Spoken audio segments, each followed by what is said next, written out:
ओम शांति। आपका दिन शुभ हो। आप जो भी कर्म करें उसमें 100% सफलता मिले, मेरी यही शुभ भावना और शुभकामना है।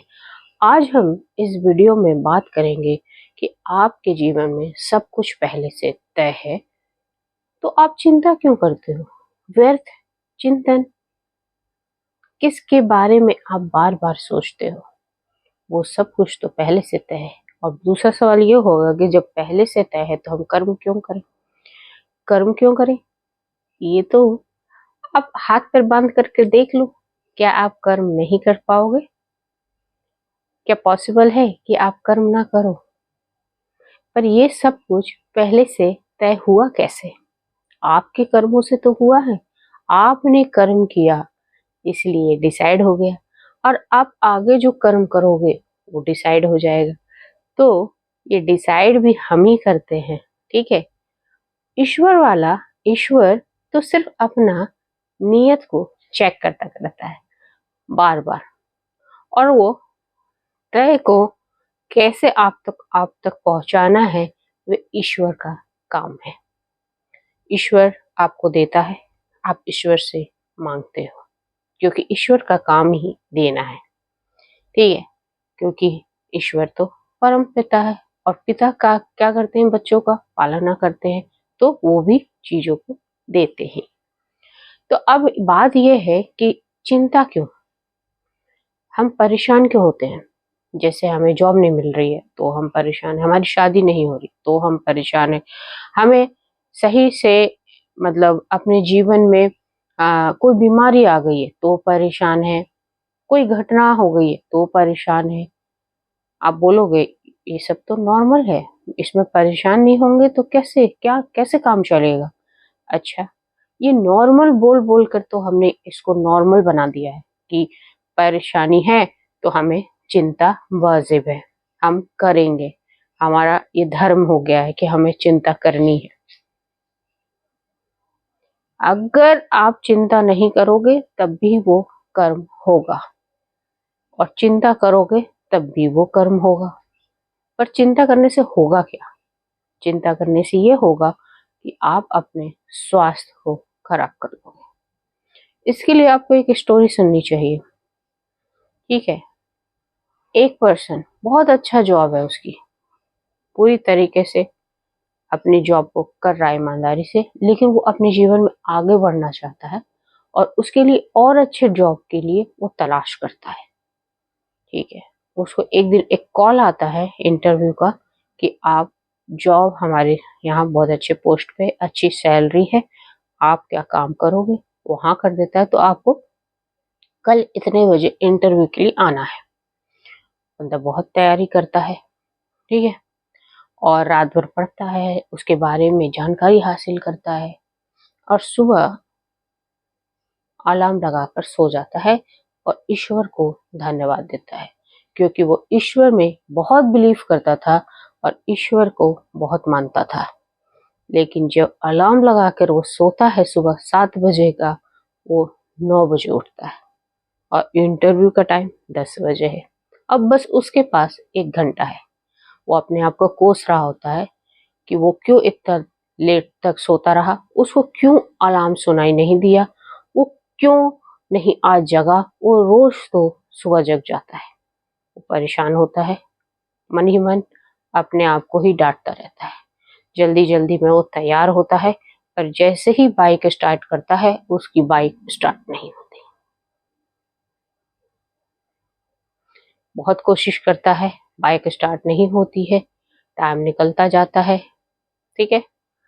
9:30 बज गए, परेशान है, बाइक को धकेल के मैकेनिक के पास लेकर जाता है। मैकेनिक बनाता है, टाइम लगती है, 9:40 हो गया। अब वो आगे जाता है तो बहुत ट्रैफिक हो रहा होता है, बहुत भीड़ लगी हुई होती है। उस रोड पे रोज इतनी भीड़ नहीं होती है। वो ये सोचता है कि आज इतनी भीड़ क्यों है। वो रास्ता बदलता है, पर उस रास्ते पे भी बहुत कंजेशन होता है। बहुत छोटा रास्ता था तो वहां पे निकलना बहुत मुश्किल होता है। फिर वो जैसे तैसे करके 10:30 बजे इंटरव्यू पे पहुंचता है। दरवाजा बंद हो चुका है। पैर पटकता हुआ वापस अपने पुराने जॉब पे चला जाता है। वहां मन लगा के काम करता है, पर वहां उसके साथ तो कुछ और ही लिखा हुआ था।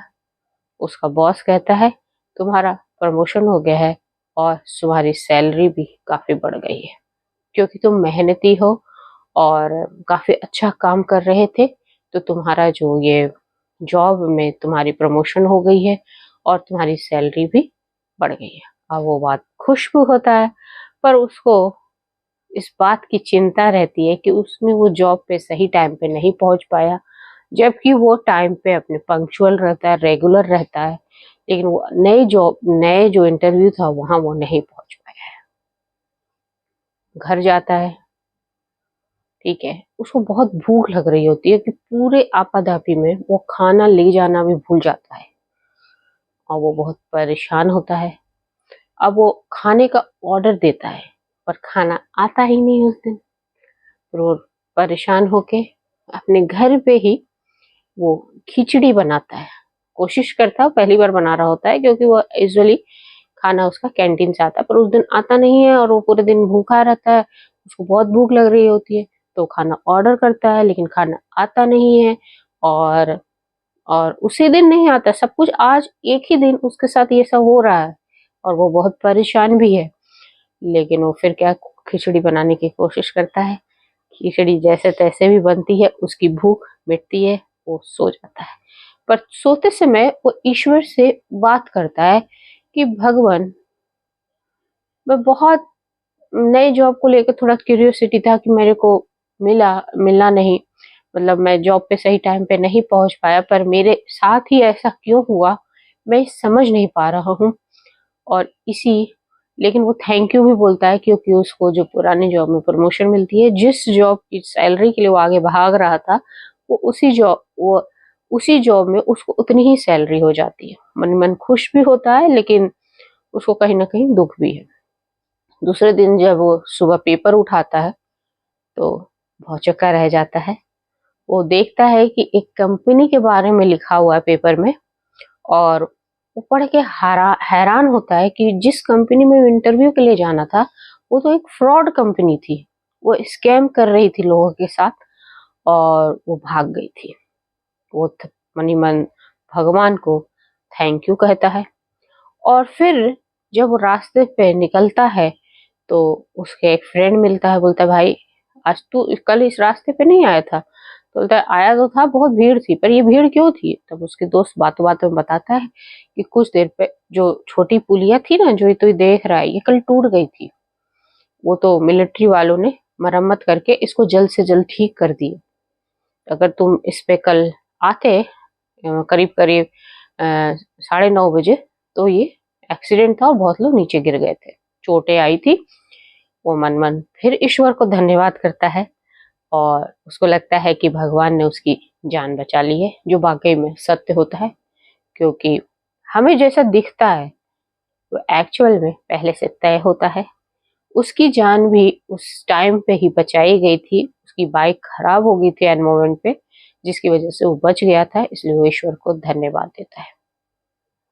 और जिस और जब वो घर वापस आता है, और रेस्टोरेंट वाले का, जिसके यहाँ यूजुअली वो वहां से जो अपना टिफिन मंगाता था, जो फूड ऑर्डर करता था, उसका फोन आता है कि साहब, कल हम बहुत बहुत माफी मांगते हैं आपसे कि आप तक खाना नहीं पहुंचा पाए। कल हमारा खाना थोड़ा खराब हो गया था, तो इस वजह से हम आपके पास नहीं पहुंचा पाए।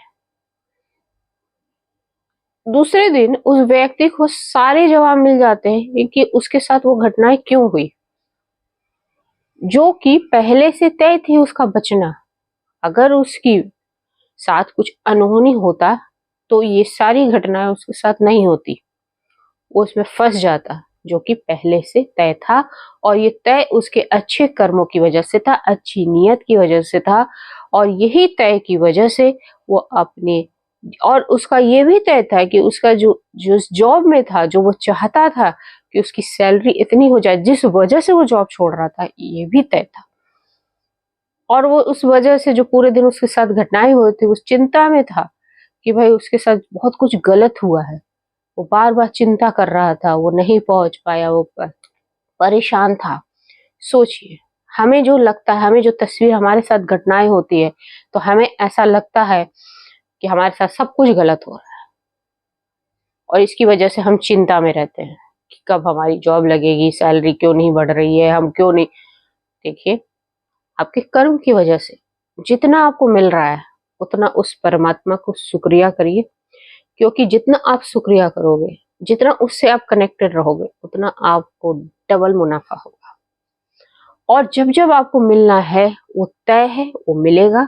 आप चिंता ना करके उस प्रभु का चिंतन करिए, क्योंकि जीवन में जो होता है अच्छे के लिए होता है और पहले से तय होता है। क्योंकि हमारे कर्मों के हिसाब किताब के आधार पे हमें जो मिलना होता है और प्रभु हमें वो चीज सही टाइम पे देता है। तो हमें क्या करना है? प्रभु चिंतन करना है, चिंता नहीं करनी है आज से। और कर्म तो करना है, क्योंकि कर्म ही आधार है।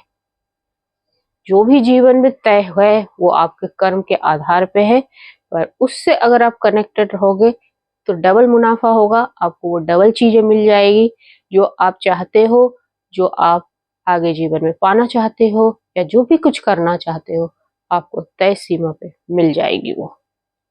हम क्या पहले से ही परेशान हो जाते हैं और परेशानी में ऐसा कदम उठाते हैं तो हमें ऐसा लगता है कि वो हमने ऐसा क्या कर दिया है।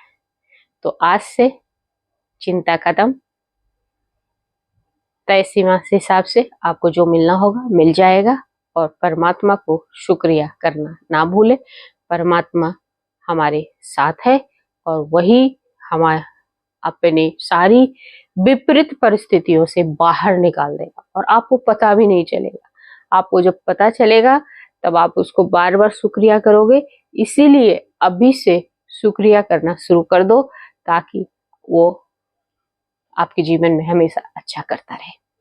जय हिंद, जय भारत। आपका दिन शुभ हो।